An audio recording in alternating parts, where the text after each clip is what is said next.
ये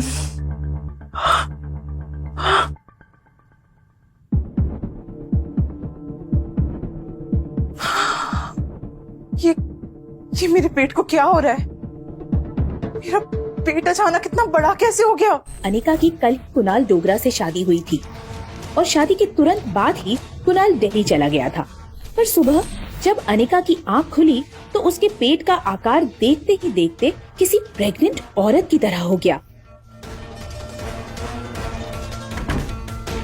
ये देखकर अनिका घबरा गई और छुपते छुपाते अपने मायके पहुंची।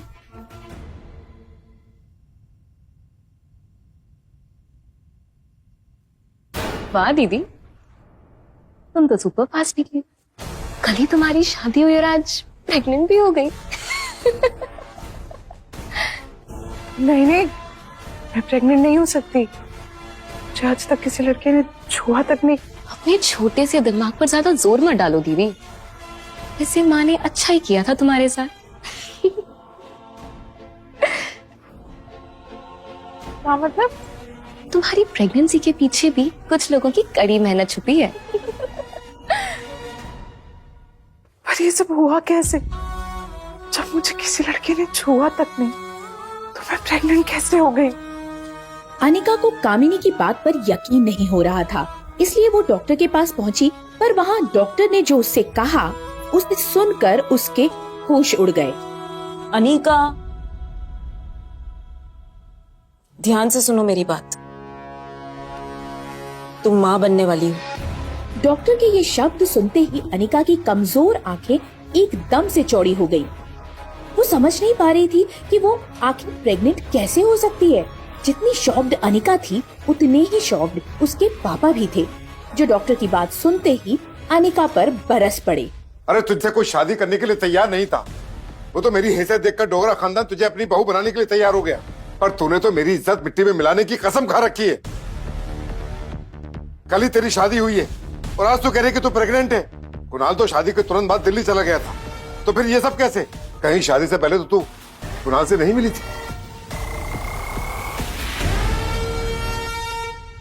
नहीं पापा, कुणाल से तो कल मैं पहली बार मिली। उसने तो मुझे नजर भर कर देखा तक नहीं, छूना तो दूर की बात है। अगर कुणाल और उसके परिवार वालों को पता चल गया तो क्या जवाब देंगे?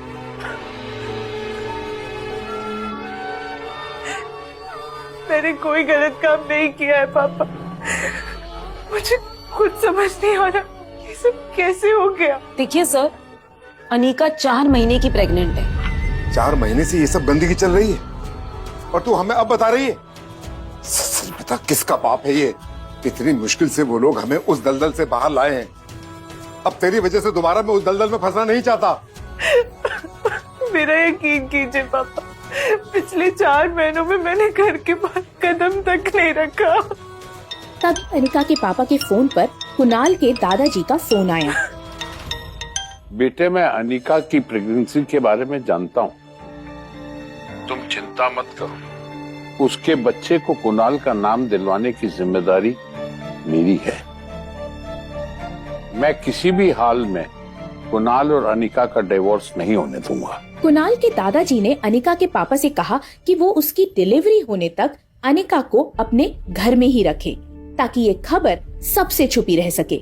और रही बात कुणाल की, तो वो अगले 5 महीनों तक दिल्ली में ही रहने वाला था। ये खबर उससे भी छुपी ही रहेगी। अनिका के पापा ने ठीक वैसा ही किया जैसा कुणाल के दादाजी ने कहा। पर अनिका के पापा गौतम को समझ नहीं आ रहा था कि आखिर कुणाल के दादाजी को इस प्रेगनेंसी के बारे में पता कैसे चला, और भला वो इस बच्चे को कुणाल का नाम क्यों दिलवाना चाहते हैं। अगले दिन अनिका के पापा ने घर में लगे सारे सीसीटीवी कैमरों की पिछले 5 महीने की फुटेज खंगाली और सच्चाई जानकर वो हैरान रह गए। इसका मतलब अनिका सच कह रही थी। पिछले 5 महीने में कोई लड़का घर में नहीं आया और न ही वो घर से बाहर निकली। तो फिर ये प्रेगनेंसी। अनिका की प्रेगनेंसी अब उसके पापा के लिए एक गहरा राज बनती जा रही थी। अनिका अपनी प्रेगनेंसी में लगभग सब कुछ भूल चुकी थी। ना वो किसी से मिलती, ना कोई उससे मिलता। सिर्फ वो अपने अंदर पनप रही उस नन्ही सी जान से बातें करती रहती।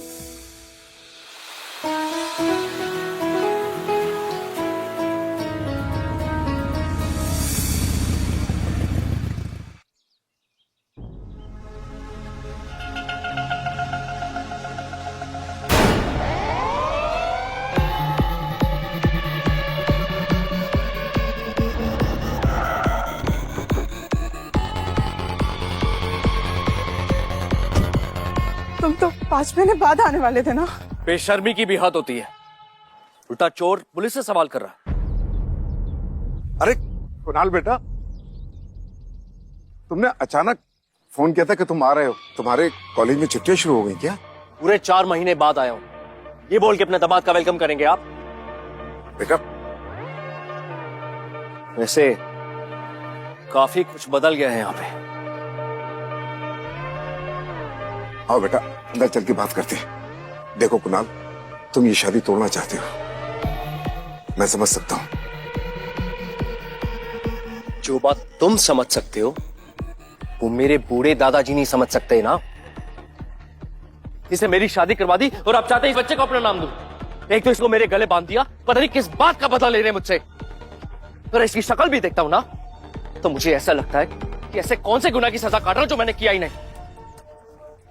अरे शादी के मंडप से इसीलिए भाग गया था मैं, ताकि इसके साथ एक पल भी ना बिताना पड़े मुझे। अरे देखो देखो इस बेशरम लड़की को, शादी के 7 फेरे लेते वक्त किसी और का बच्चा पेट में लिए घूम रही थी। और आज इतना सब कुछ होने के बाद भी कितनी बेशर्मी से मेरे सामने खड़ी है। तुझे क्या लगा था कि इस बच्चे को मैं अपना नाम दूंगा? हाँ, कुणाल डोगरा का नाम दूंगा मैं? अरे कुणाल, संभालो।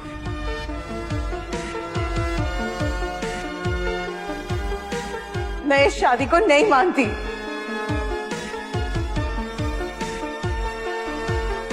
कुणाल बेटा, इसकी तबीयत खराब है, उसकी बातों पे ध्यान मत दो। रहा सवाल उस बच्चे का, तो उसको पैदा होते ही अनिका से हमेशा के लिए अलग कर दिया जाएगा। टेंशन में अनिका की सांसें फूलने लगी और एक पल के लिए वो सांस लेना चूक गई।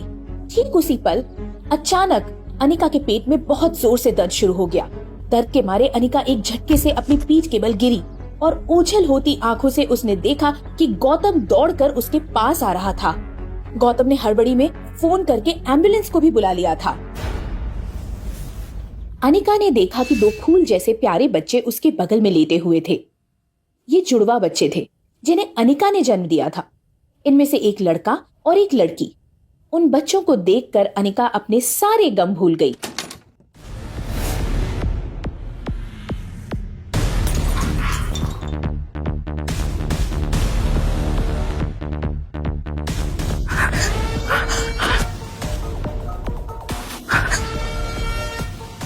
छोड़ो मेरा बच्चा। अनिका को इस बात का बड़ा सदमा लगा, जिसकी वजह से उसकी तबीयत खराब होने लगी। इसीलिए उसके पापा ने अनिका को बेंगलोर उसकी मौसी के पास भेज दिया। धीरे धीरे अनिका की हालात सुधरने लगे।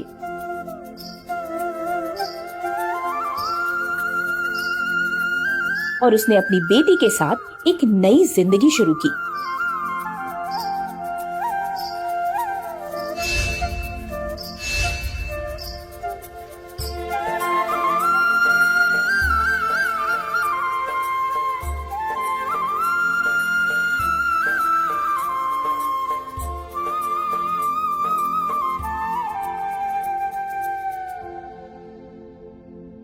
अनिका की मौसी ने उससे पूछा, क्या बात है अनिका, किसका फोन था?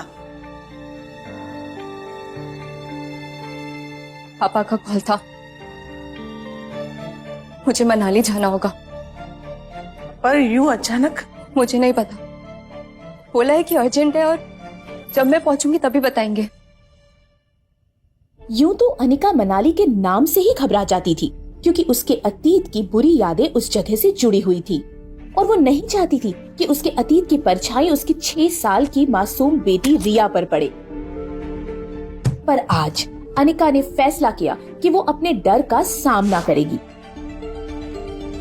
उसने मन ही मन खुद को हौसला देते हुए कहा, अपने अतीत से और कितना भागेगी अनिका। यही मौका है तेरे उस अधूरे काम को पूरा करने का जो 6 साल पहले तू नहीं कर पाई। तुझे अपने खोए बच्चे को ढूंढना ही होगा।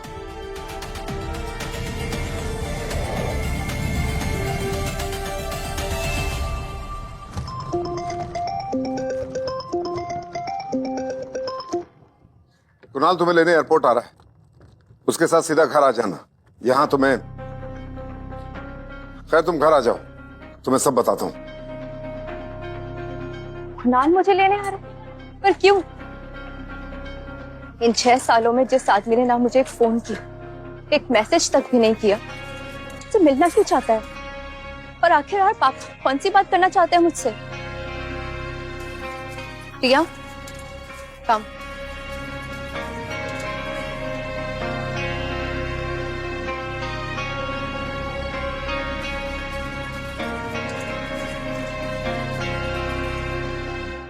यार, इतनी खूबसूरत लड़की तो मनाली में पहले कभी दिखी नहीं।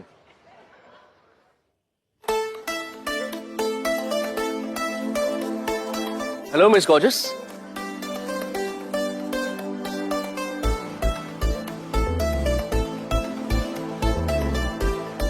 आप मनाली में पहली बार आई लगती हैं, वरना अगर पहले कभी आई होती तो ऐसा पॉसिबल ही नहीं है कि मेरी नजरों से अननोटिस रहती।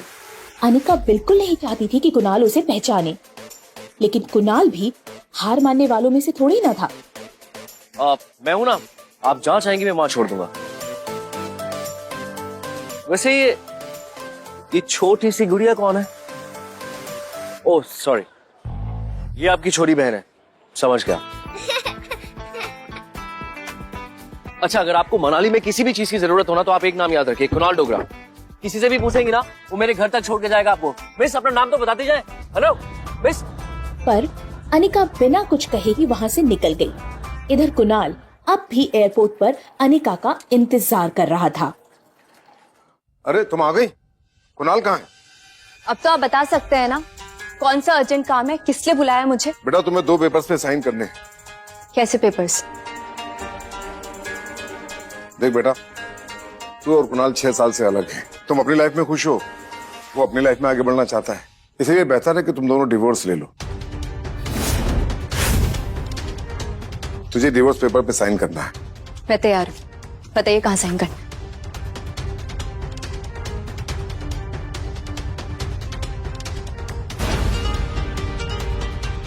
वैसे पापा, कुणाल के दादाजी तो डिवोर्स के खिलाफ थे, क्या वो इस बात के लिए मान गए?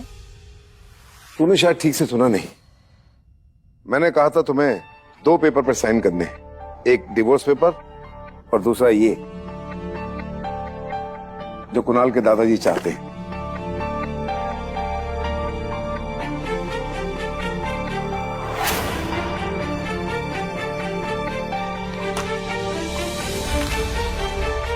छी, एक बाप होकर आप अपनी बेटी से इन पेपर्स पर साइन करने के लिए कह रहे हैं? कुणाल के दादाजी ने ये घटिया शर्त रखी और आप मान गए। अब समझ आ रहा है आखिर कुणाल के दादाजी को मेरी प्रेगनेंसी के बारे में कैसे पता था, और वो मेरे बच्चे को कुणाल का नाम क्यों दिलवाना चाहते थे। देखो, आखिर क्या शर्त रखी थी कुणाल के दादाजी ने? ऐसा क्या लिखा था उन पेपर्स में? आखिर कुणाल के दादाजी क्यों अनिका के नाजायज बच्चे को कुणाल का नाम दिलवाना चाहते थे? आखिर क्या है अनिका की इस प्रेगनेंसी का राज? जानने के लिए डाउनलोड कीजिए पॉकेट FM और सुनिए कहानी एक लड़की को देखा तो।